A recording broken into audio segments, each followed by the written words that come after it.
Carrie Bradshaw tuvo muchos amores, algunos intensos, otros caóticos y unos más que definitivamente debieron quedarse en una sola cita. Pero hoy no vamos a hacer el típico conteo del mejor al peor, porque seamos honestas, eso es completamente subjetivo. Además, no todos los romances fueron iguales, algunos duraron temporadas enteras y otros apenas un episodio.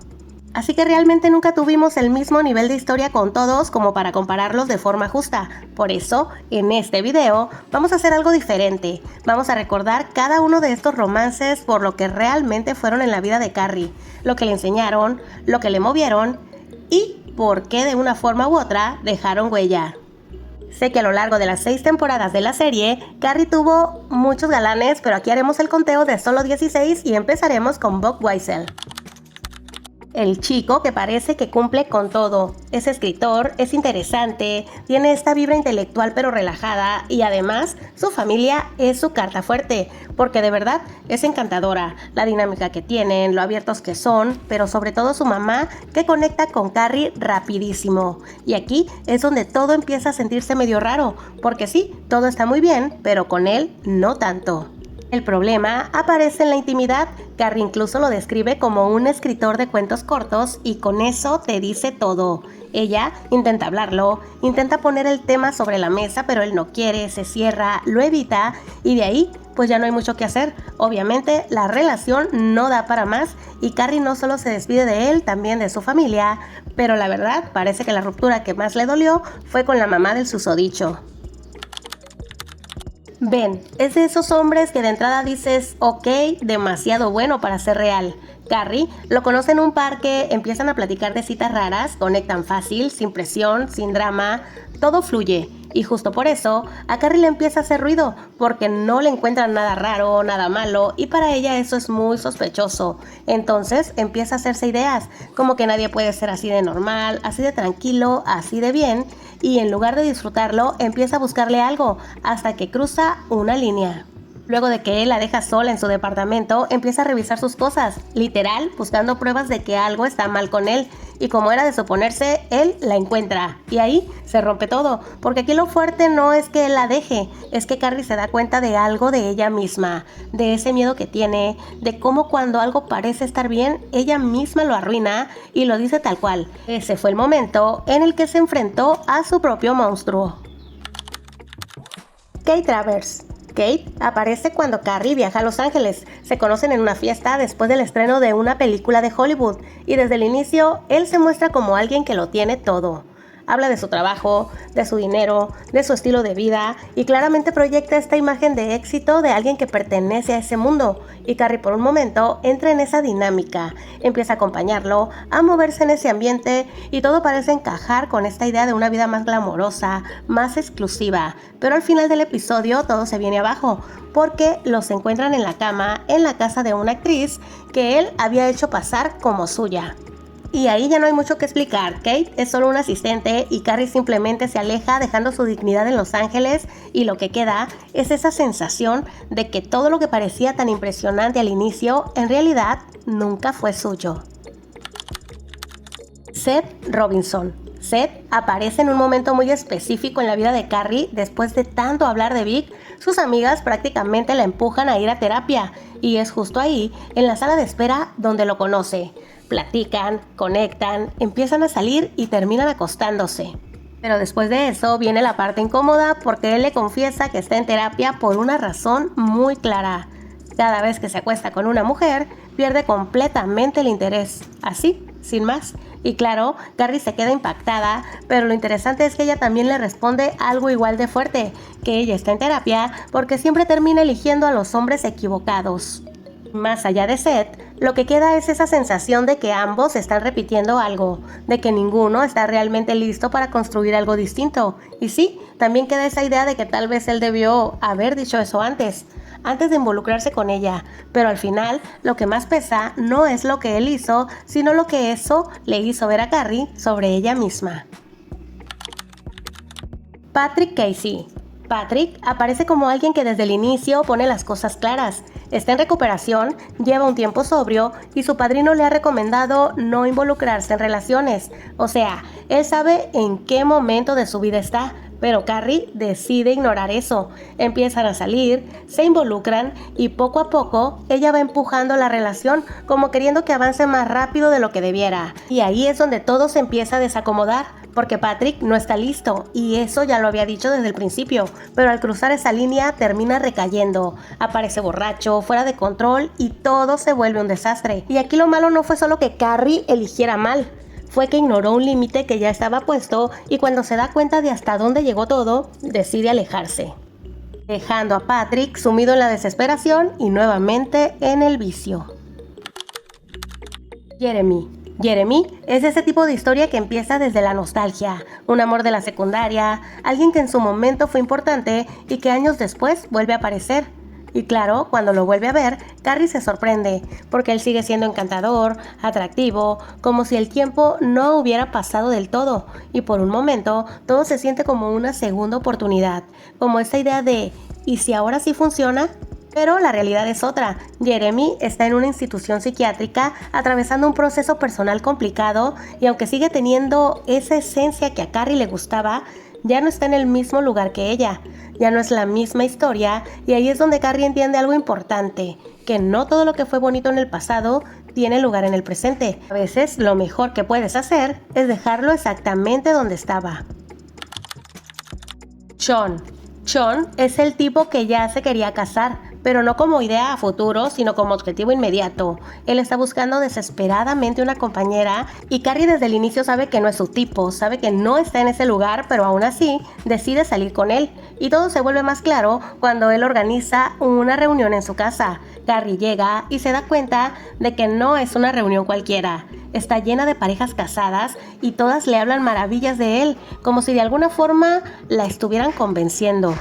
Como si ese espacio estuviera diseñado para una sola cosa, el matrimonio. Y ahí Carrie entiende perfecto qué está pasando, que él no solo quiere una relación, quiere casarse y la quiere a ella en ese lugar. Así que habla con él, le dice la verdad que no está lista para eso y como premio de consolación le presenta a su amiga Charlotte que sí estaba buscando exactamente lo mismo, pero ni así funciona porque al final no es solo querer lo mismo, también es tener conexión. Sam, el veinteañero, es un chico mucho más joven que Carrie conoce en un club y todo empieza como muy de noche, luces, música, ambiente, de esas conexiones que se sienten intensas en el momento. Hay atracción, hay química, hay buenos besos, todo se siente ligero y divertido y en ese contexto funciona al 100. Pero el problema no es la noche, es la mañana siguiente cuando Carrie despierta en su departamento y ya no hay glamour. Hay desorden, hay caos y sobre todo hay una diferencia muy clara de etapas, porque él sigue en ese momento de vida donde todo es improvisado, relajado y sin mucha estructura. Y ella ya no está ahí. Al final, ella entiende que es demasiado vieja para pasar por esto y reemplaza su adicción por Sam con zapatos. Wade Adams. Wade aparece como algo ligero, casi como una pausa en medio de todo lo demás. Es dueño de una tienda de cómics, tiene esta energía despreocupada y al principio eso resulta divertido. Carrie se permite entrar en ese plan más relajado, sin tantas expectativas, sin tanta presión. Pero conforme avanza, empieza a notarse algo más. No es solo que sea relajado, es que él no ha crecido. Vive con sus papás, pero no como una etapa temporal, sino como una forma de vida. Todo gira en torno a pasar el rato, evitar responsabilidades, mantenerse en esa comodidad y el momento que lo cambia todo llega cuando están en su casa, cuando lo confrontan sus padres por haber fumado y él sin pensarlo culpa a Carrie, así directamente. Y ahí ya no hay mucho que analizar, porque más allá de la inmadurez queda claro que no asume lo que hace. Y Carrie, en lugar de discutir o quedarse, simplemente toma sus cosas y se va, con esa sensación de que sí, fue divertido, pero hasta ahí. Sean. Sí, este es otro Sean, un chico más joven, abierto, seguro de su sexualidad y que desde el inicio se muestra tal cual es. Carrie empieza a salir con él, pero hay algo que no termina de acomodarse, no tanto por lo que él es, sino por cómo ella lo procesa.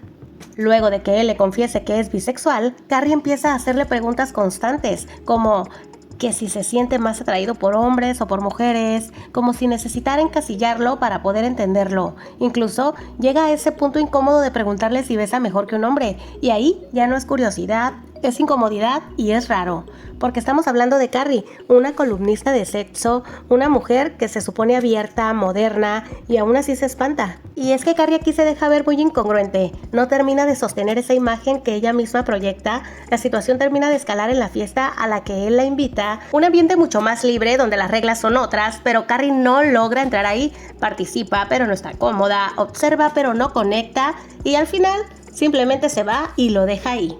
Y más allá de que la relación no funcionara, queda esa sensación de que él necesitaba a alguien que lo entendiera, no a alguien que lo cuestionara todo el tiempo. Ray King, el músico de jazz que Carrie conoce en una de esas no citas con Vic, donde claramente no son pareja pero tampoco han logrado soltarse del todo, y desde el momento en que Ray aparece la tensión se siente rarísima porque él se fija inmediatamente en Carrie y Vic también se da cuenta. De hecho, durante toda la noche Vic prácticamente no se le despega, como si estuviera incómodo viendo la conexión entre ellos, y la verdad es que sí había química.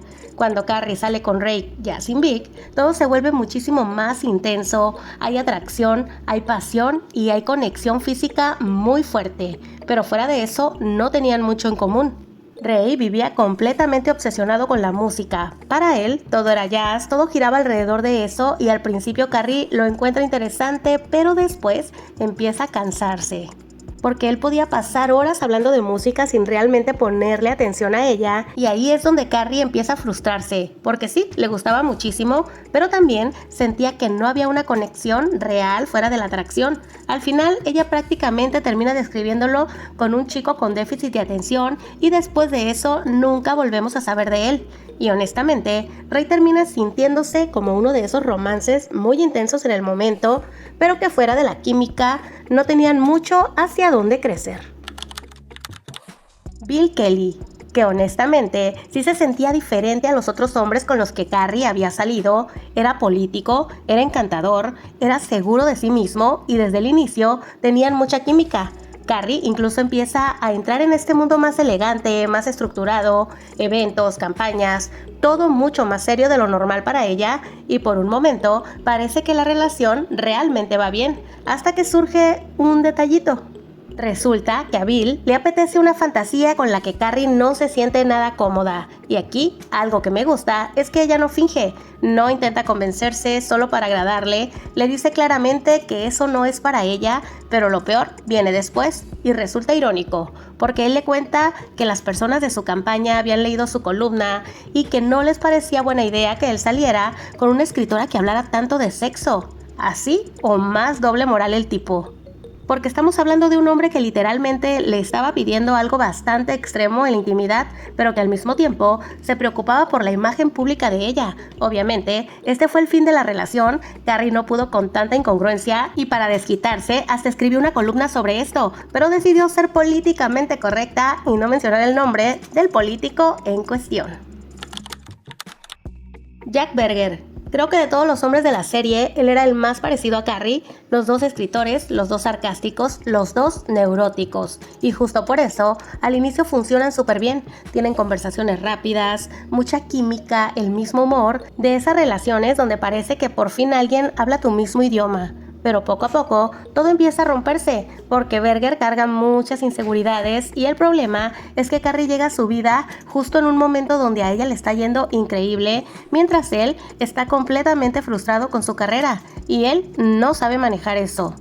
Empieza a competir con ella, a sentirse menos, a engancharse con cosas pequeñísimas, como si cualquier comentario fuera un ataque. La relación se vuelve cansada. Porque ya no se trata de disfrutar estar juntos, se trata de estar evitando herir el ego de Berger todo el tiempo. Y sí, tenían muchas similitudes, pero también compartían los mismos defectos: la inmadurez emocional, la necesidad de validación, la dificultad para manejar el rechazo, y por eso la relación termina sintiéndose como un espejo incómodo para Carrie, como salir con alguien que refleja exactamente las partes de ti que tampoco has resuelto. Y claro, todo termina de la peor manera posible, con un post-it. Ni siquiera tuvo el valor de terminarla de frente y por eso Berger termina siendo uno de los romances más frustrantes de Carrie, porque parecía que podía entenderla mejor que nadie, pero al final ni siquiera pudo sostenerse a sí mismo. Alexander Petrovsky, el ruso. Desde que él aparece, la serie cambia completamente de tono. porque ya no se siente como los romances caóticos de Carrie en Nueva York. Esto ya parece una película europea. Él es elegante, sofisticado, es un artista, un hombre mucho más grande que ella, con aires de superioridad, con una vida completamente distinta, y eso es justamente lo que le atrae.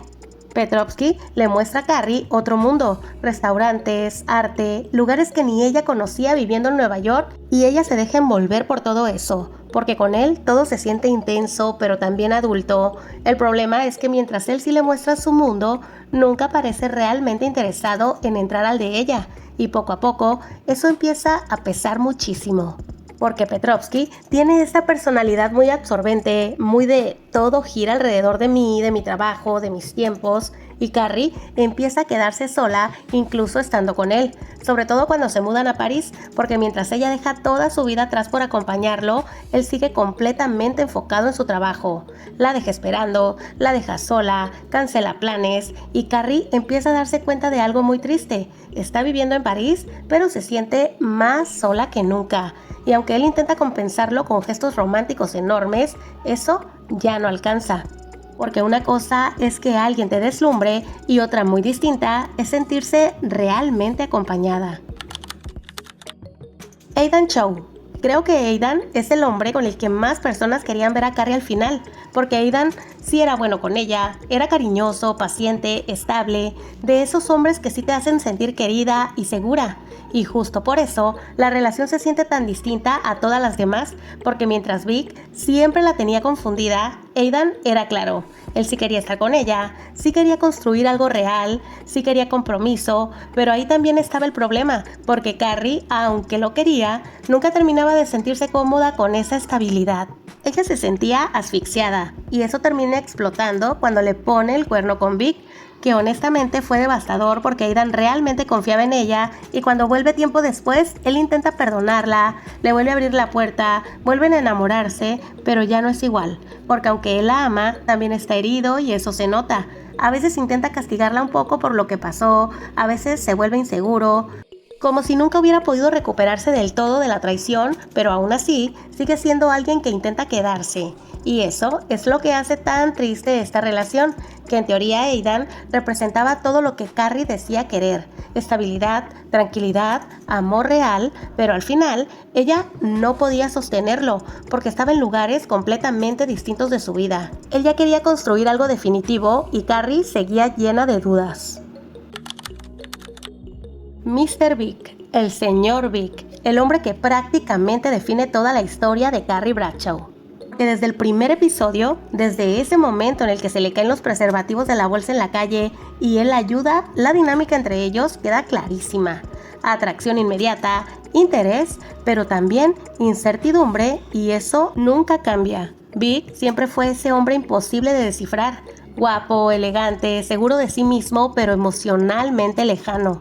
Carrie nunca sabía realmente dónde estaba parada con él, y justo eso era lo que la mantenía atrapada, porque cada vez que parecía que la relación iba a avanzar, él se alejaba, y cada vez que ella intentaba seguir adelante, él volvía a aparecer, y eso termina convirtiéndose en una dinámica muy desgastante.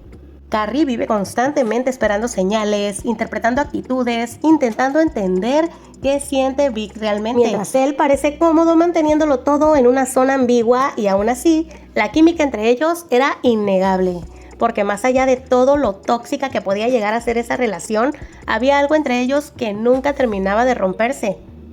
Siento que por eso Vic termina siendo tan importante en la serie y en la vida de Carrie.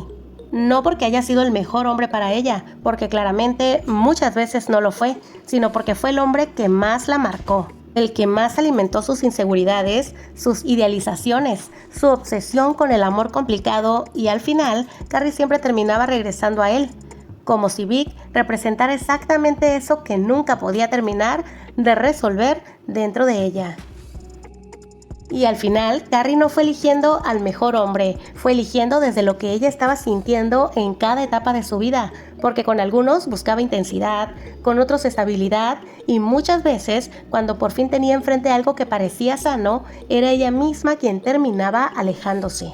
A veces idealizaba demasiado, a veces salía corriendo cuando la relación se volvía seria y otras veces se quedaba exactamente donde sabía que iba a sufrir. Y creo que por eso sus romances siguen siendo tan interesantes hasta hoy, porque más allá de los hombres con los que salió, lo verdaderamente interesante era ver cómo Carrie se comportaba dentro de cada relación, qué versión de ella salía con cada uno. La Carrie insegura, la intensa, la que quería amor desesperadamente, la que se asfixiaba cuando alguien sí quería quedarse, porque más que una historia de amor, esto fue una historia de patrones, hombres buenos que no supo valorar, hombres complicados que no supo soltar. Y al final, la pregunta no es quién fue el mejor novio, sino por qué siempre Carrie terminaba en el mismo lugar emocional. Y ahora cuéntame qué te pareció esta lista. ¿Consideras que se me pasó algún hombre que fue importante en la vida de Carrie? Pues escríbelo en los comentarios. Y también cuéntame quién crees que realmente era el indicado para Carrie y a quién crees que nunca debió darle ni siquiera una oportunidad. Te leo en los comentarios.